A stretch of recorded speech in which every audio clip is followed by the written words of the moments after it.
c'est une parole qui n'a de sens que parce qu'elle est partagée.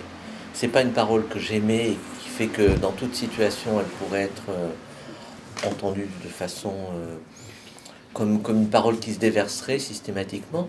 Ce qui donne le sens de cette parole, c'est qu'elle est le lieu du partage, ou d'un partage qui est unique, singulier, qui n'existera pas à un autre moment. Et c'est ce qui donne le fait que c'est une parole vivante, parce qu'elle est le fruit d'une création de cette rencontre. C'est à l'image, ce qu'on appelle un symbole à l'époque, c'est ces deux tribus qui se séparaient, qui pour envoyer leur émissaire et se reconnaître, avaient deux moitiés d'une pièce de monnaie, et quand ils se rencontraient, pour signifier que c'était bien les bons émissaires, ils se donnaient à rejoindre la pièce. Et à ce moment-là, il y avait cette unité retrouvée. C'est pareil, pour qu'il y ait ce sentiment d'unité, il va falloir qu'à un moment donné, aussi bien l'interlocuteur que l'émetteur se rencontrent. Ce n'est pas un savoir que je te délivre, c'est une rencontre humaine. La parole est un petit peu comme une partition. À certains moments, elle sonne juste, et à certains moments, elle sonne faux. Et finalement, le discernement d'une écoute, c'est tout en étant dans cette subjectivité, d'apprendre à sentir ce moment où il y a une résonance qui sonne juste entre nous. Et c'est pour ça que c'est quelque chose qui ne peut être que partagé. Ce n'est pas une justesse que je t'infligerai ou que je penserai au préalable, mais qui est le lieu d'une rencontre, comme vraiment une résonance. Quand le son rentre en résonance avec une personne, à ce moment-là, il y a un phénomène d'amplification. C'est le moment magique où d'un seul coup, à travers le labyrinthe de notre conversation, apparaît une voix. Voilà. Apparaît une voix qui va être la voix de passage. Voix avec toute la polysémie de ce mot, qui est une voix X, une voix E, parce qu'à ce moment-là, quand nous prenons cette voix de passage, quelque chose se passe qui crée une ouverture pour la personne, qui crée une ouverture, quelque chose d'inouï qui n'était pas envisagé avant. C'est comme dans un travail d'improvisateur, même quand il improvise, il y a toujours une trame sous-jacente. Il faut qu'il y ait un élément, un paradigme, une cohérence, qui fait que lorsqu'on se lance dans l'inconnu d'une rencontre, dans l'imprévu d'une rencontre, malgré tout, il y a des fondamentaux, il y a une trame qui nous guide dans notre écoute. Sinon, le danger, c'est de se perdre dans une écoute qui serait tellement diluée qu'elle n'aboutirait pas finalement à une intentionnalité qui permettrait de donner du sens à cette rencontre.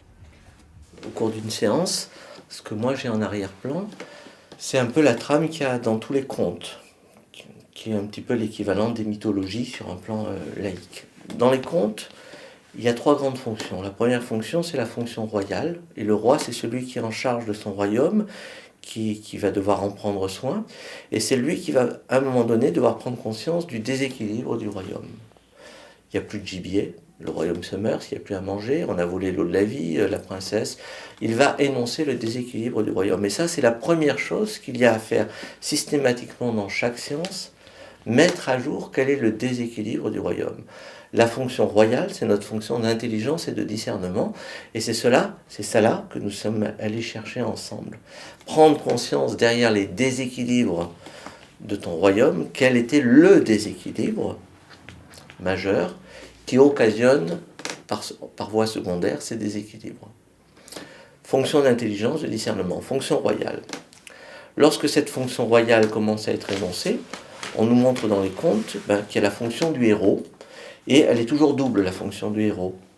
Il y a les deux frères ou les deux premières sœurs qui correspondent à notre mental conditionné, qui se mettent en route, qui vont épouser la demande du roi, mais qui vont faire selon le conditionnement, qui vont se laisser finalement répondre à leur mental conditionné. Généralement, ils passent à la trappe. Et on nous montre toujours le vrai héros, qui est le simplet, celui qui est en totale impuissance, mais qui a épousé vraiment la demande du roi. Et il va rencontrer, comme les deux autres frères et sœurs, la troisième grande fonction qui est la fonction de fécondité, c'est-à-dire tout ce qui parle autrement en nous, tout ce qui fait signe.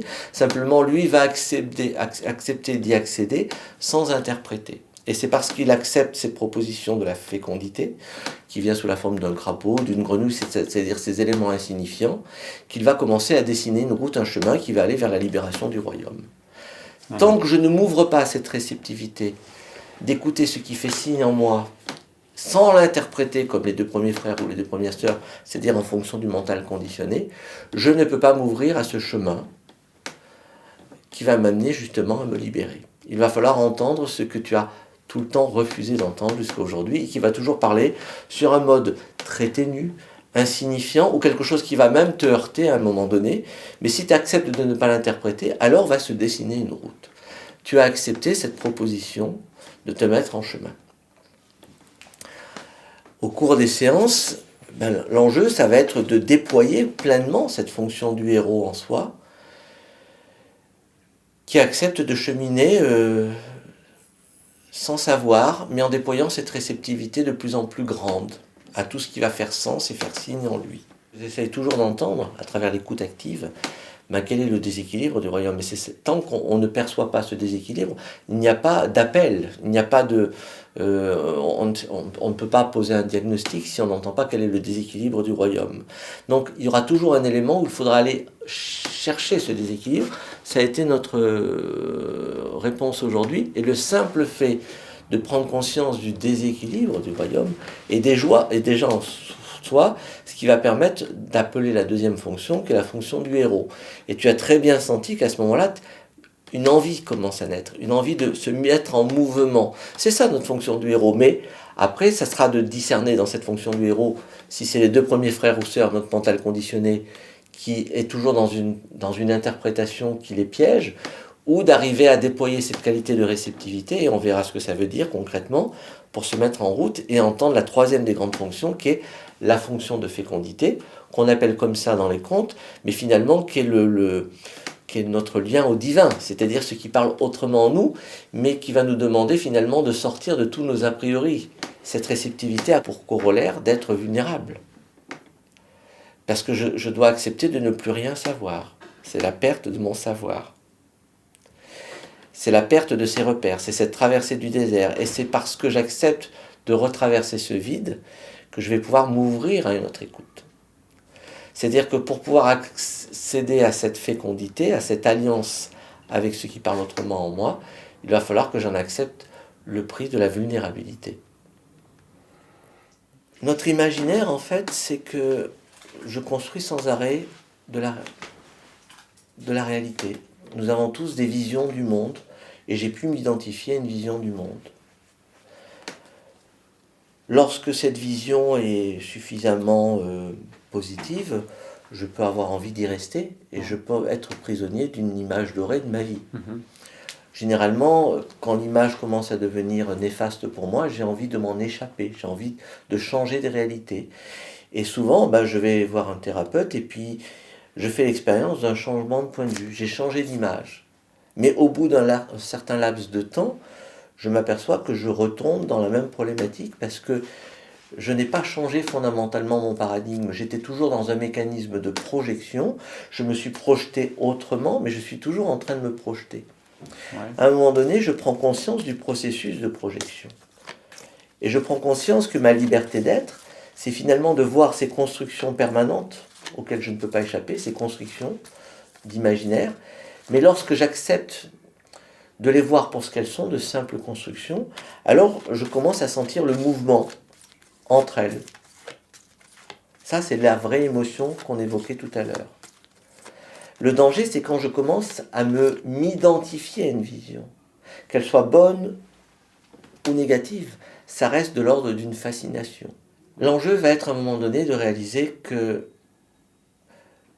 rentrer dans mon existence, c'est devenir ce pèlerin qui est toujours en mouvement et qui passe son temps à construire des idoles, des images, que je vais apprendre à discerner pour ce qu'elles sont, de simples images que je vais apprendre à quitter. Je passe mon temps à accepter que je ne peux pas faire l'économie d'avoir des points de vue, mais qu'il va falloir que je quitte.